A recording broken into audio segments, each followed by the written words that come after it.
Yes, OGP on a Friday evening, emergency podcast style. I'm Adam Armbrecht. We will be joined in short order by one Andrew Makowitz. As of course, if you didn't already hear it, the New York Football Giants are going to, in short order, probably tomorrow at some point, make it official.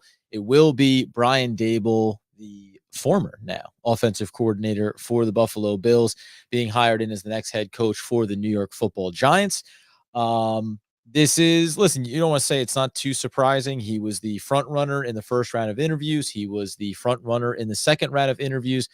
We just did an episode earlier today that speculated on the idea of what was maybe going on behind the scenes, right? The Miami Dolphins connection, if maybe that was a more attractive job, not necessarily from a GM standpoint or even a personnel standpoint, but just the cap room alone could have been an opportunity for Daboll to hit the ground running. Instead, reported by all the numerous outlets that you would expect, ESPN and Adam Schefter and everybody else, that Brian Daboll will be, I think the announcement should come sometime officially, they say tomorrow, that Brian Daboll will be the next head coach and reunited with the assistant GM from the Buffalo Bills and now your New York Football Giants general manager, one Joe Schoen. It's exciting in a lot of ways. Like I said, we'll get Andy in here in a minute. It brings up a couple of interesting notes around this team and what will happen with the coaching staff going forward. One of the funny things that Andy had talked about the last time, as everybody hopefully gets in on the conversation, one of the things that we had seen, um, that the musical chair kind of nature of this with the Miami Dolphins and so many overlapping connections, as we shout out to the 1-2 punch with "What up, man?" Congratulations to you as a New York Football Giants fan, getting Brian Daboll in with Joe Schoen. But when all these musical chairs were kind of going on here, it became really interesting because I think this is this is kind of the best case scenario for the Giants. Not only do you get the guy that we all kind of thought we were interested in the Giants going after, we wanted to see it get done quickly. A pretty good process, right? You feel like all the GM candidates were solid, all of the short list of head coaching candidates were solid as well. But when you start to hear the rumors, they finished with Leslie Frazier's interview today. Obviously, he was going to have to really knock the socks off of the Giants in order to maybe get that opportunity, combined with Brian Flores coming in as well in recent days. We said this, if the Giants had been kind of the last one to make the official announcement, right? If they came in, after you see Flores get hired, maybe after even Leslie Frazier gets hired somewhere, right? If they ended up with even Brian Daboll, but it was the last option on the table in some regards, I think we would have looked at it maybe a little bit differently. This, again, reflecting back on the last time around, or even two head coaching cycles ago when the Giants went with Pat Shermer. I keep saying Patrick with Patrick Graham on the Giants staff now. But when they went with Pat Shermer, it was very much like what's left on the table. This, in a lot of ways, feels so much more of a decisive process from the New York Football Giants. And secondary shout out to the 1-2 punch. I appreciate, man, all of the support.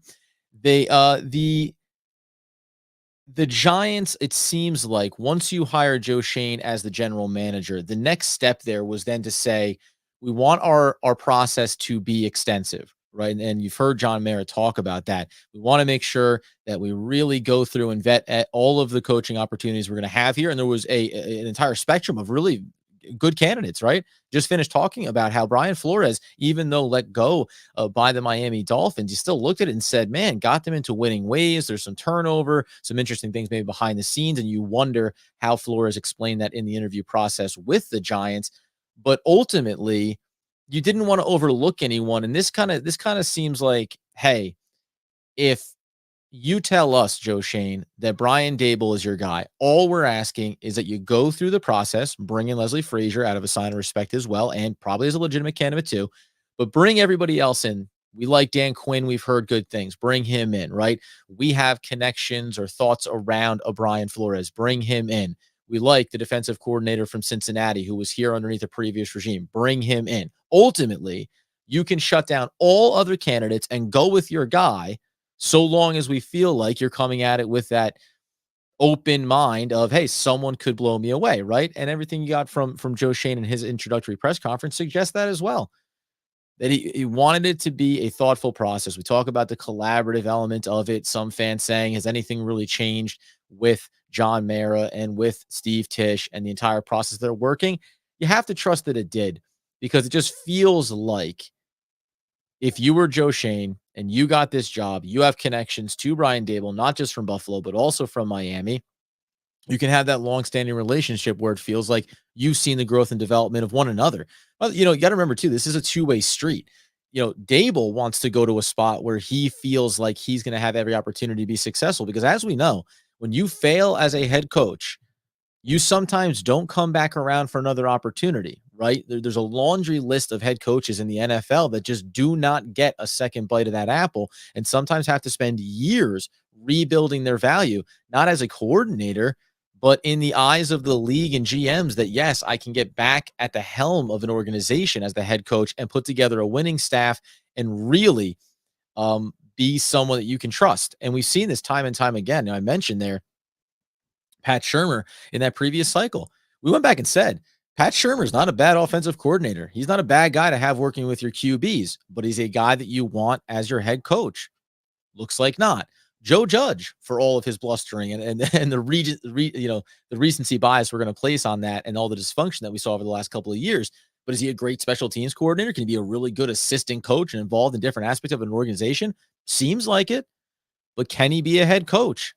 Does not seem to be the case. So now you get Brian Daboll in here, and hopefully he's able to hit the ground running. The next piece that this then brings up, I think, for the New York Football Giants is the coaching staff notes and where things go from here. So there's a couple of interesting things that I want to get to, just in quick order here. See, this is what you call kismet, perfect timing, as we get in. One, Andrew Makowitz. And we'll see if he can turn off his phone there, so we're not catching the reverb. Good Lord, Andy. Listen, Adam, I'm in Twitter Spaces trying to talk to Giant fans about what happened. I'm jumping on with you. I'm putting my son to bed. Like, it's crazy times right now as a Giant fan, as an OGP, presenter here. Times are crazy right now. You got to make do with what you got. Well, listen, here's the deal. Just ran down the list of obviously the excitement around Brian Daboll being hired as the head coach. And the next step to this was then the coaching staff piece, which here's some of the good stuff that I think we already kind of have in the wind here, right? Patrick Graham was interviewing with the Minnesota Vikings for their head coaching job. We have all the rumors in the wind that Wink Martindale was going to be probably the top candidate for defensive coordinator if it went the route of Brian Daboll. So we have that in our back pocket. But let's go down even the extra little value pick up there on Patrick Graham potentially. If he goes and signs on as a head coach with the Minnesota Vikings, the Giants get themselves lined up for 2 future third-round picks, just as far as the exchange of, elevating. I believe that'd be a minority coach, right? Getting elevated to a head coach somewhere else. So the Giants stand to actually fill the coffers for both Joe Schoen and for Brian Daboll in the short term by grabbing a couple extra picks. So maybe, as much as we may like Patrick Graham, let me ask you, let me frame it this way. Do you think that Patrick Graham is too valuable to this defensive unit that you wouldn't want to see him go take a head coaching job simply for the value of the picks? Or does Wink Martindale really start to entice you to get him in here? Because we talked about him a few episodes ago and the potential of what it could be in support of Daboll. Yeah, I mean, 2 third-round picks for a guy like Joe Schoen who likes to build through the draft. I mean, listen, if you read the tea leaves from Joe Schoen's press conference, there's a whole host of little nuggets to pull out. This is kind of why I was leaning towards Daboll as the guy because of what he said in terms of collaboration and leadership and we've talked about it before. Joe Schoen, even though he wasn't necessarily in a decision-making role, was with the Miami Dolphins before Brian Daboll got there. And when Brian Daboll was the offensive coordinator of the Miami Dolphins, his quarterbacks were Matt Moore and Chad Henne, and he took the team from 30th in the league in total offense down to 20th, and he got let go and fired because they fired a head coach at the time. He then moves to Kansas City. Romeo Crennel was there. Romeo Crennel goes 2-14. They can Romeo Crennel. Another bad circumstance for Daboll where he just aligned himself to the wrong head coach, was like, I'll take this coordinator position. It's not like he was the reason why. And so you kind of read the tea leaves that Daboll was going to be the guy.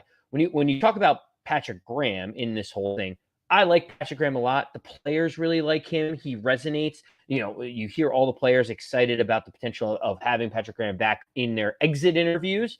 Yep. But man, Joe Schoen, 2 third-round picks. He said his whole time that he wants to build this team through the draft because he says it gives you a chance to see all these guys in your building before you give them a long-term deal. You see their practice habits. You see how they interact with fans and coaches and friends and family. Like, you start to get a real feel when a guy is in your building, and you'd much rather pay someone that is there that you see every day than someone that's coming from a random organization that doesn't want to sign him to a long-term contract where you're like, whoa, why don't they want him? And so, like, Joe Schoen saying that, give him more picks, give him more assets, because there are so many good defensive coordinators that are still currently on the free agent market, like for coaching, that, man, I want Joe Schoen with more picks. I want one of these guys that just got let go that maybe has, someone like Wink Martindale, Vic Fangio, any of these guys that really have this defensive background. Adam, give me the picks. I love Patrick Graham, but the picks plus one of these other guys, which I think is kind of a like-for-like switch, is more important for Giants right now. Shout out to Casey over in the chat there. Let me know what who you are a fan of. Not a Giants fan. And yes, I appreciate this is what you always like, when someone who's not a fan of the team, but also thinks from a distance it's going to work out for the Giants when they bring in a GM, when they bring in their head coach, right? This is what you want to see. I'm just curious if Casey happens to be a Buffalo Bills fan, and then maybe we're getting, a little bit of respect as they send off some of their former employees. The interesting thing I will say on the Patrick Graham piece and getting the extra picks, this is where we talked about before some of the difficult decisions that the Giants are going to want to make. You heard Joe Schoen mention in his introductory press conference, we're going to need to free up some cap room here, going to want some flexibility. But whenever these picks were to come in, that can now roll into this formula of, hey, can we keep around one of these larger contracts maybe for a year longer than we anticipated, because we know we're going to have a couple extra young players coming down the pipeline. Like, I think that can play into the equation too. So while it's a little bit of a background piece, it's certainly a nice one should it go that route. And at the very least, I would think that because the way these dominoes fell of Graham going to interview with the Vikings prior to hearing that Daboll was being hired, like, this almost has the sense of the Giants behind closed doors. Hey, Pat, if you're getting some opportunities, wouldn't be the worst thing in the world to explore those and to really think about it, because we're probably moving in this direction, and whatever ties, we know that Patrick Graham was down in Miami with Brian Flores. Maybe those parting of ways was not about the two of them so much as about the organization, right? So if it had been Flores, maybe Patrick Graham was going to stay here. But the second that you kind of, that Flores finishes his interview, it's not going to go that route. They say they're going to probably go with Daboll. Boom, Graham goes off to Minnesota to say, okay, I'm looking for the greener pastures. I mean, a lot of these things happen overlapping so much that it's hard to speculate, but I would take those picks, pick them up, put them in my pocket immediately. The other thing too is, do you feel like, I know it's like somewhat, well, before we get into, I want to backtrack a little bit, but what's the expectations are this is going to happen tomorrow at some point, it'll officially get announced, but what's the latest updates around this? Yeah, so it sounds like they're negotiating it. Now everyone's coming out and saying the Giants were enamored with what he's done with Josh Allen and the offense that he's done. He's been around the league. He's had experience. It was kind of like they liked him a lot. And from what we're hearing, and this is multiple people are kind of sourcing this out, is that Daboll wanted the Giants all along. That was his number one. And I think the whole idea is you don't want to necessarily show your hand Daboll or the Giants, because you don't want to feel like you're in a tough spot where there's an ask or a thing that goes on that you don't really like.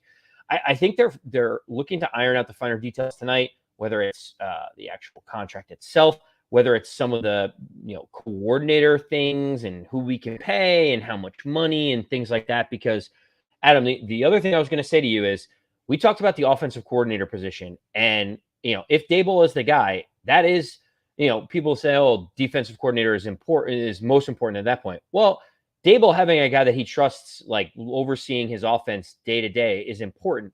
The latest news is Ken Dorsey is the quarterback's coach in Buffalo. The obvious assumption was, if Daboll leaves, the Buffalo Bills will promote Ken Dorsey to their offensive coordinator position. Right now, the rumor that's running around rampant is like, Daboll's like, I want him, and I want you to pay him accordingly. And so now the rumor that's going on tonight, and I think this is what's kind of getting sorted out right now, is there's a little fight between the Bills and the Giants over Ken Dorsey and which team he's going to be the offensive coordinator for, which is, and they said the Giants may, quote unquote, like throw the bag at Dorsey because Daboll is insisting on it. And that's got to be a good position for Dorsey to be in, where he's like, I can either be the offense coordinator for Josh Allen and Sean McDermott will let me run the entire offense and let me call the plays, or I get paid a ton of money to be with Joe Schoen, who I know, Brian Daboll, who I trust, and I can be the offensive coordinator of the Giants and try to start this rebuild and be guaranteed at least a few years of being able to make this work in New York.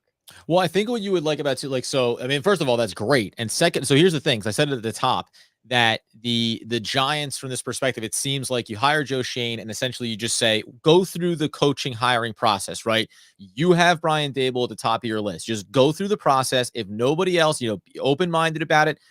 We're going to be there with all these interviews. We're going to be there with Daboll too. We agree, by the way, first round of interviews, second round of interviews. We agree. We like Daboll. We have him at the top of our list too. Let's just finish this thing out, right? Nobody else comes across there, so you can move forward with that. But in that vein, the collaborative effort, whatever, I think it still comes back to that Joe Schoen came in, he was hired and said, Daboll's going to be my guy. I'll go through any process you want. I'll do it with a very clear, open mind. And also, Daboll is my guy at the top. Now, I think it's interesting because the Giants have not necessarily been a team or an organization that overspends, right? Don't forget, I don't know if they're quite out from underneath Pat Shermer's contract yet, right? Like they have money on the books from past head coaches, but what would be interesting is now is the opportunity to say, one, what is the negotiation process happening with Daboll over his contract, because he's well sought after and he probably has in his back pocket, Miami probably is willing to pay me a pretty penny. I would take less maybe, to be here in New York, but it still needs to be substantial. And then also I have a very clear construct about the demands that I have around the staff I want. So if the Giants open it up, I think at this point, with everything that's gone on with them over the last 6-7 years, I think you need to open it up. If you believe in Joe Schoen and Joe Schoen believes in Brian Daboll and Brian Daboll believes in Ken Dorsey, then that's the chain of command. And within reason, right? We're not going to pay this guy head coaching money, but within reason, you have to do it. And it's good for Ken Dorsey, by the way, too, because I think the next step for him would be you did it there in Buffalo with Josh Allen, 2 layers down. Now you take the step up, show that you can repeat that process, and 2 or 3 years from now, you'll be up for the next head coaching job as well. And we know that we're going to get that continuity piece too. Yeah, I couldn't agree more. It's a tough decision for Ken Dorsey, but I think if he really has aspirations to be a head coach, it's better to move to the Giants to show that you're not just only aligned to Josh Allen. I mean, Eric Bieniemy is having this kind of challenge, with the Chiefs right now, where they're like, Andy Reid's calling the plays, and you have the best quarterback in the game, one of the top 10 potential quarterbacks of all time. Like, how much is it you versus all the things you have around you? So it'd be smart for Ken Dorsey to spread his wings, right?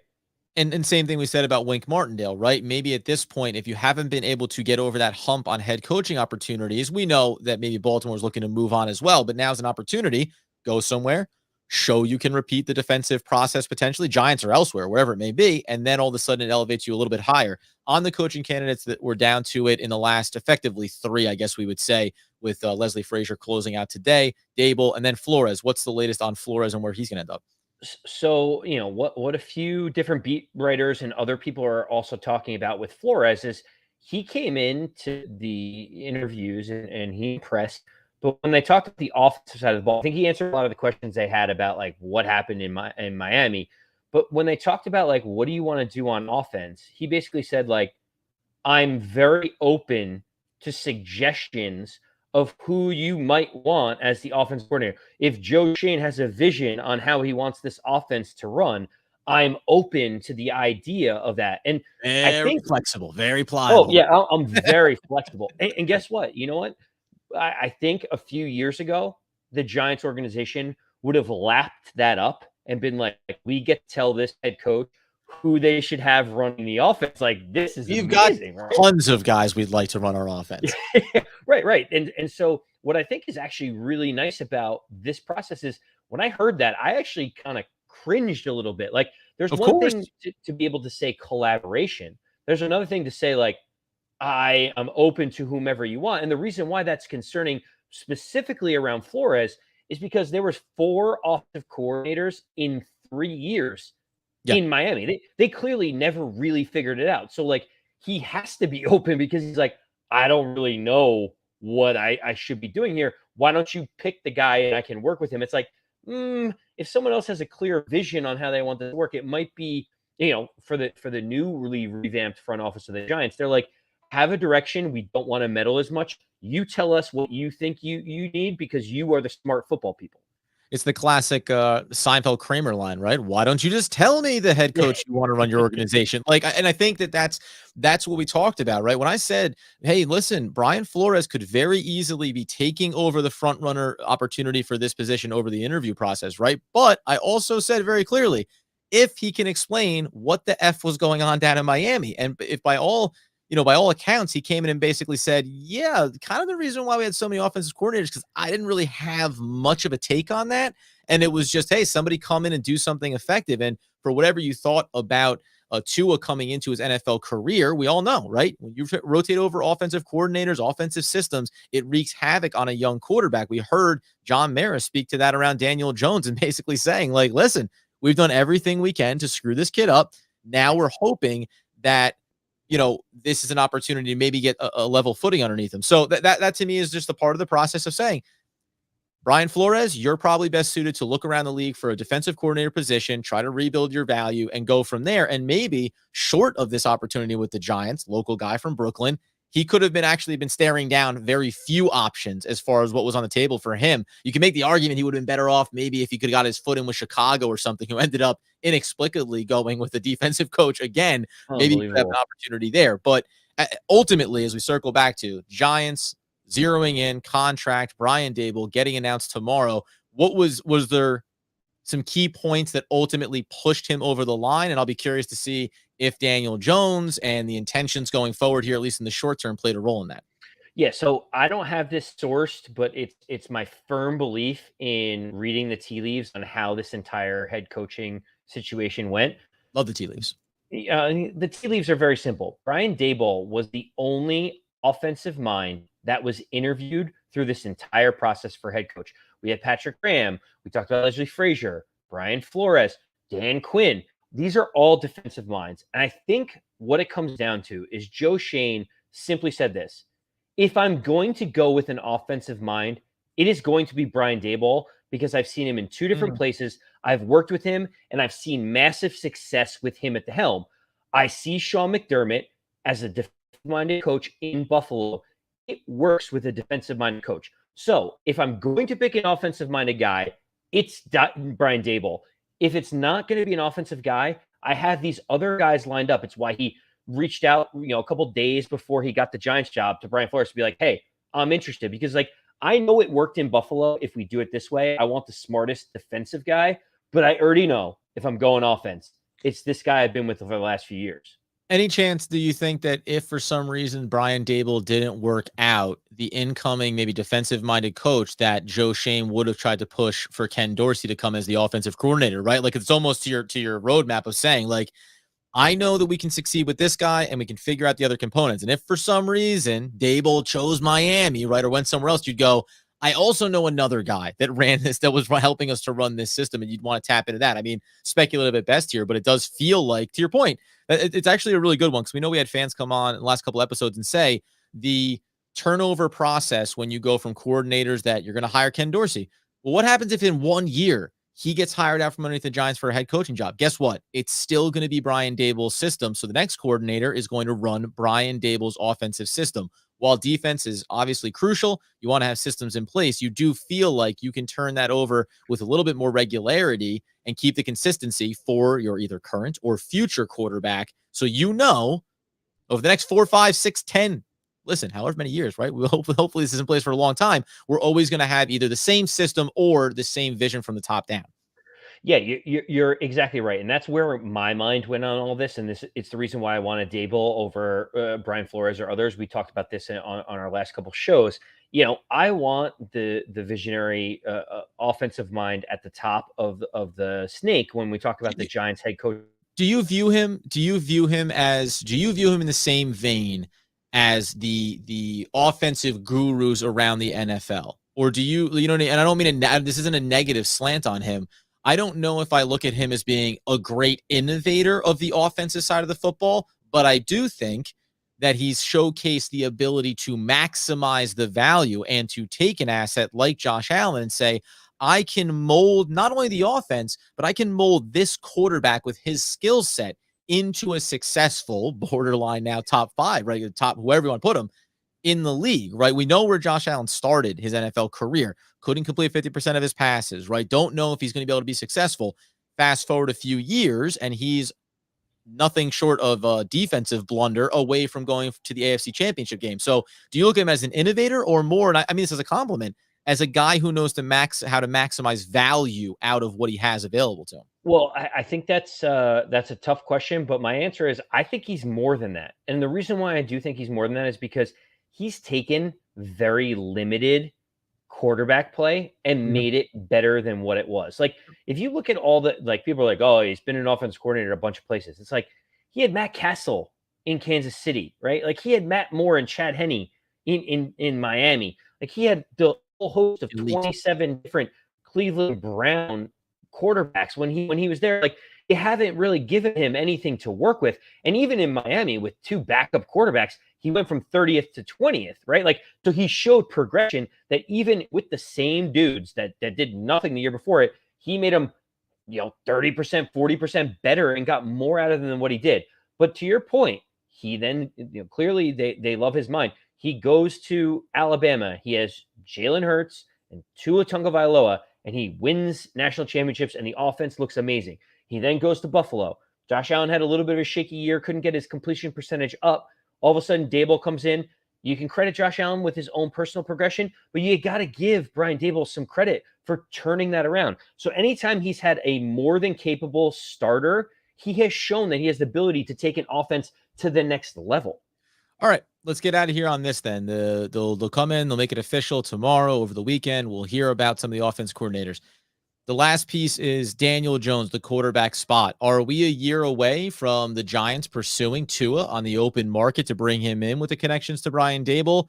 Do you think that next year, knowing that Daboll and maybe Ken Dorsey, whoever, are more than capable of maximizing what a quarterback has at his disposal from a skill set standpoint, by the end of next year, will we be talking about, hey, Daniel Jones, we see now, we see where he can be, where the top of his game can look like, even if it's not fully there yet, and we're going to go ahead and move forward with him on another contract? Or with Daboll at the helm, knowing what he's capable of, will we be looking at this and saying, oh, okay, so it looks like it was a mistake when Dave Gettleman drafted Daniel Jones at 6, and we'll be looking to turn this over and bring in that next quarterback in the vision of Brian Daboll to run this system?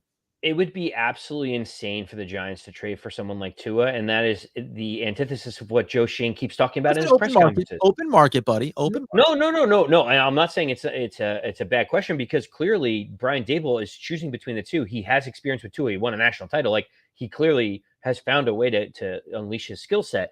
Sure, But I think that I will be shocked, and it'll be very telling if Mitch Trubisky does not come in and compete with 100%. Daniel Jones for the starting quarterback position because it's twofold, Adam. One, it's cheap talent because he's not going to command more than what $5 to $7 million in the open market. No one's paying Mitch Trubisky $20 million to come in and be their starter next year. So the other thing is Brian Daboll liked him enough to bring him in. Joe Schoen and Brandon Breen thought enough of him to bring him in.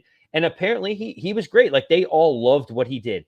And the Josh Allen skill set, the Mitchell Trubisky skill set, the Daniel Jones skill set, they all have different ceilings, but they're all very similar. They're smart quarterbacks that have the ability to get mobile. They're all three of them are super athletic.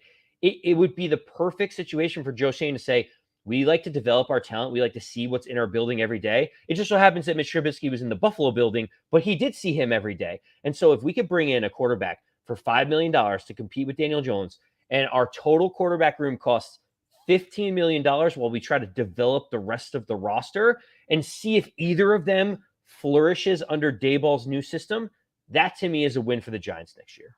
No, the best value would be, worst case scenario is you move on from Daniel Jones and you have a bridge quarterback in place in Mitchell Trubisky. And by the way, neither Andy nor myself are singing the, worldly praises of Mitchell Trubisky, but just the reality of, to your point, All of a sudden, you move on from Daniel Jones. You got $6 million tied into the quarterback position, a very cap-friendly number, allows you to build around it, and then hopefully drop in a rookie or a 1 or 2 year experienced quarterback backing up Mitchell Trubisky for a couple of years. So it feels like it's all set up for success, guys. This is what we talked about when this all began. The premise was by the end of this process, it'll be the first time in a decade that Giants fans have a real sense of optimism, that it feels like they made right choices in the process. Because, I mean, even going back to the Dave Gettleman one, right? Like, we had to do a lot of massaging around the idea of like, all right, like, you know, a guy's been around, track record, little spotty with the Carolina Panthers, but he knows what he's doing. Mara feels comfortable with him. You want to win with Eli, great. And then same thing with the head coaches, right? Pat Shermer. Then you get to Joe Judge and you go, that's a bit of left field there. Guy was just a special teams coordinator. Well, he's heavily involved with what was going on day to day in the Patriots organization. Always trying to convince yourself that the decisions that were being made were going to work out. This is the first time where it more feels like, oh, you guys just went with like what the league consensus would have told you was the smart decision to make. And once you feel like the league looks around, we see, you know, some fans that aren't even around, you know, for the Giants saying, hey, this looks like a good move. When you have Buffalo Bills fans saying, what are you going to pillage our entire organization? I say, yep. Like, that's when you know that you're starting to get in the right direction. And the one thing I will leave you with, Adam, is also like, you talk about the rest of the league. Joe Schoen was a hot commodity around the league. He had multiple interviews with other teams. And guess what? It's refreshing that Joe Schoen looked at Giants brass and said, if I could have any job, it would be the New York Giants job. Like, he was like, I want to be the GM of the New York Giants. Now you're hearing Brian Daboll had multiple opportunities. He's interviewed with multiple teams. It sounds like he came in and said, my number one choice is the New York Giants. This was, you know, rewind 2 weeks ago, you know, you have pundits on ESPN and other places saying this is the worst GM or worst head coaching job in the league. And then people that are smarter than those people that are involved in football are raising their hands saying, if I have any job that's available right now, I want it to be the Giants. It's refreshing to see that we're getting top talent that other people want, and not just a special teams coordinator from the Patriots where we think we're smarter than everybody else, right? Like, and that's what you're getting at is like, Dave Gettleman always thought he was smarter than everybody else. Like, he said it with the offensive line. Like, well, I guess we like our players much more than you guys do. And we're like, yeah, no kidding. Like, we think the offensive line's terrible. And then 3 games in, we're like, we were right, you were wrong. How can the fan base know more than our general manager? That's it, man. And listen, by the way, just to give a little dose of humility on the back end of it, because this is the old thing, especially with these Zoom interviews throughout the process, you know, whether it's Joe Schoen, whether it's Brian Daboll, you know, this is the classic. Listen, I've always had the New York Football Giants top on my list. I've always had the Miami Dolphins top on my list. Listen, you're going to say the right things in these interviews, but by all measures, Joe Schoen, Brian Daboll, and listen, their connection, right? They clearly wanted an opportunity to go somewhere to be able to be successful together, right? Like, that's what this really feels like. You've highlighted it before. We said it before. All the way back to Miami, these connections that run through. And this is the difference between when we pull on all these threads of where people overlap over their NFL careers. Well, when you see multiple places where they overlap, that's probably where you get the sense of, I like what this guy's been doing. We're on the same wavelength. We look at players the same way. We look at personnel the same way. So it's obviously an incredibly exciting time to be a New York Football Giants fan.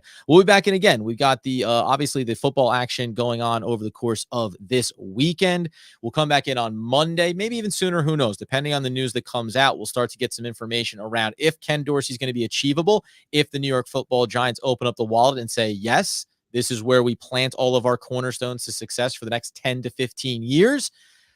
Oh, Andy, on a Friday night, man, as the snow starts to fall here in New Jersey, I'm going to hunker down, have myself a little sip of whiskey in celebration, and just enjoy this one, man. This hashtag, you know, together blue. Hashtag go Giant fans, crack open a beer, feel good. We finally got alignment from top down. There are brighter days ahead.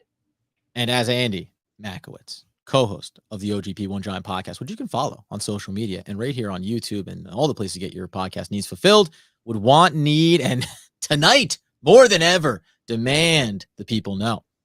Especially tonight. And as always, let's go Big Blue.